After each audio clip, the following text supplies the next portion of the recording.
تخيل معي عزيزي المتابع، بعد ركوبك للطيارة وبعد ثانية من الإقلاع حس بأنه شيء التقم بالطاقة وبدأت الاهتزاز. أضواء تشتعل وتنطفئ وبعدها يقول لك قائد الطائرة: This is the captain. Brace for impact. هذا بالضبط اللي صار مع ركاب طائرة 1549 تابعة لشركة الطيران الأمريكية. فقبل ما نكمل القصة، السلام عليكم خيرتي وشراكم، إن شاء الله تكونوا بخير. مرحبا بكم في أول فيديو لي في هذه القناة. أنا يونس من الجزائر، عمري 18 سنة. راح نقدم في هذه القناة محتوى خاص بالقصص بمختلف أنواعها، مرعبة، واقعية، تاريخية، دينية. المهم أي قصة عجبتني وتستاهل أني نحطها في القناة راح ندير. راح نقدم أنا محتوى بلاش جزائرية، راح نحط ترجمة تحت بالعربية بس. ونرجع لقصتنا قصتنا الواقعية اللي سميت بالمعجزة في النهر هاديس. 15 من شهر جانفي 2009 كانت فينا طائرة من نوع أيروباص A320 تستعد باش تقلع من مطار لاغوارديا بنيويورك وتتوجه لمدينة تاتارول في ولاية كارولينا الشمالية. كان المفروض أنها تكون مدة الرحلة ساعتين. هي معلومة مهمة لازم نقولها. كان عدد ركاب الطائرة 150 راكب، ومع طاقم الطيارة اللي هما قائد الطيارة سولي ومساعد جيفري سكيل مضيفتي الطيارة. هكا يولي عدد ركاب 155. شكرا عددهم ما تنسون. بعد ما جهز كل شيء للإقلاع، أقلعت الطائرة ووصلت لارتفاع 800 متر وكل شيء طبيعي. وقائد الطيارة يرى نهر هاديسون ويقول عنه أنه جميل. مسكين مش عارف شو يصير له. بعدها ب90 ثانية من الإقلاع، سرب من الطيور يرتطم بالطائرة. Birds. Whoa.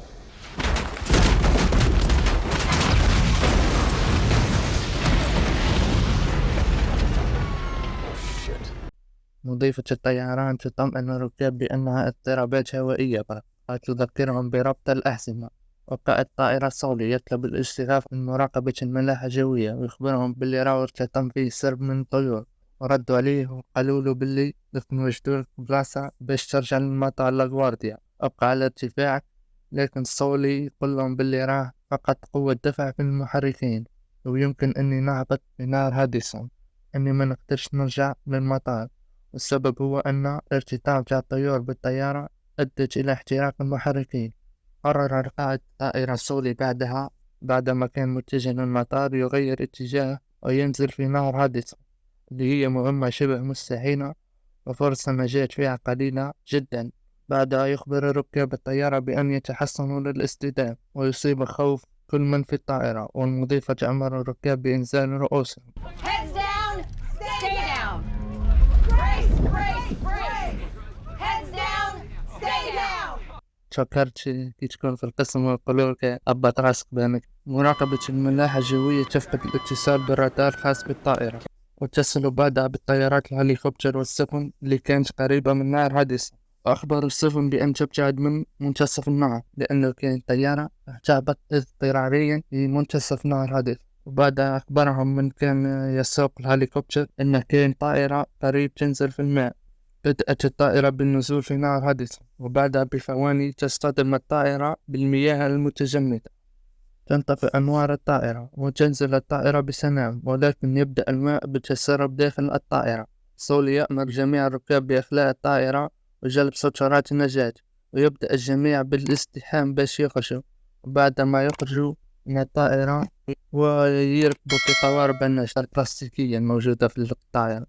كان هناك شخص مجنون فتح باب الطائرة وقفز وقرر السباحة في المياه المتجمدة. بدأت الطائرة بالغرق والنزول تحت الماء، والجميع يرتعش من البرد والخوف. ولحسن حظهم أنه كانت سفن قريبة، فقامت بعدها بإنقاذهم كلهم، ما خلاو حتى واحد، حتى المجنون هذاك اللي قرر يسبح في الماء المتجمد. صراحة من الأمور. وكابتن سولي كان آخر من خرج من الطائرة بعد ما تأكد باللي ما كان حتى واحد داخل، أنهم خرجوا كلهم. بعد ما طلعوا في السفن الإنقاذ، كان سولي يريد التأكد من أن عدد الناجين هو 155. لهذا قلت لكم تفكروا في البداية عدد الركاب، ولكن الشرطة لم تسمح له. وبحثوا هم بأنفسهم وتأكدوا من أن عدد هو 155 دون أي خسائر بشرية. إلا شوي أشخاص عندهم إصابات طفيفة. امتدت مهمة الإنقاذ 24 دقيقة، وبعدها هذه القصة انتشرت في أمريكا كلها على أوسع نطاق، وكل قنوات تتكلم عنها.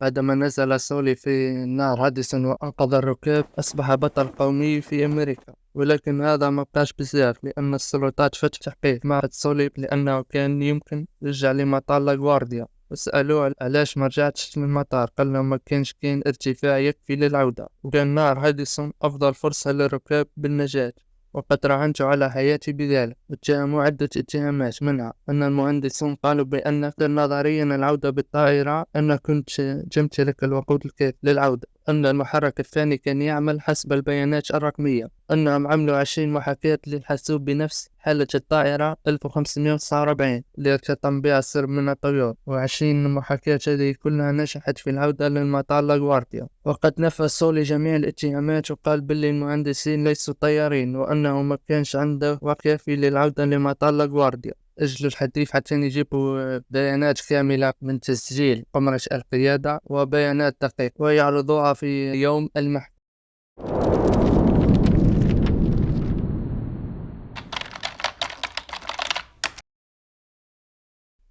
عرضوا في المحكمة أكثر من محاكاة للحاسوب، وبينت أن سولي كان قادر يرجع لمطار لاغوارديا أو ذهاب لمطار تشربور.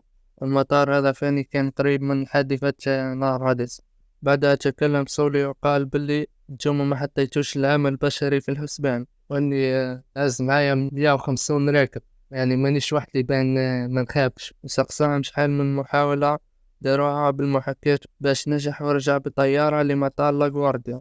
جاوبوه انهم داروا 17 محاولة باش نجحت المحاكاة بالوصول للمطار سالمة، وأخبرهم بأنهم يشغلوا نفس المحاكاة ولكن بانتظار 35 ثانية قبل الدوران مباشرة كما كان يفعل قائد الطائرة في المحاكاة السابقة.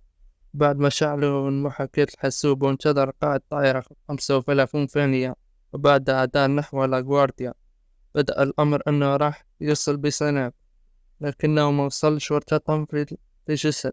يعني لو تأخر 35 ثانية راح تفشل المهمة. وجربوا نفس الشيء بالذهاب لمطار تشربور وانتظار 35 ثانية. فشلت هذه المهمة هي ثاني، وتخبطت الطائرة بالمباني. ومن بعد سماع من في المحكمة للتسجيل الصوتي في قمرة القيادة، أحكمت المحكمة أن سولي كان السبب في نجاة ركاب تلك الطائرة. واعترض سولي على هذا وقال أن الجميع ساهم، منهم الركاب والمساعد ورجال مراقبة الملاحة الجوية وشرطة الغوص والسفن، كلهم ساهموا في نجاتنا. ومن بعدها أصبح سولي بطل قومي في أمريكا وقتها، وتم إنتاج فيلم باسمه تكريما له. وهنا نكون وصلنا لنهاية قصة سولي. على بالي باللي خلطتها شوي لهجتنا وشوي عربية فصحى، راح نحاول نولي أفضل المرات الجاية. إن شاء الله يكون الفيديو عجبكم، متنسوش تبارطاجوه مع أصحابكم وتحطوا لايك واشتراك، وتلاقيو فيديو جاي إن شاء الله. مع السلامة.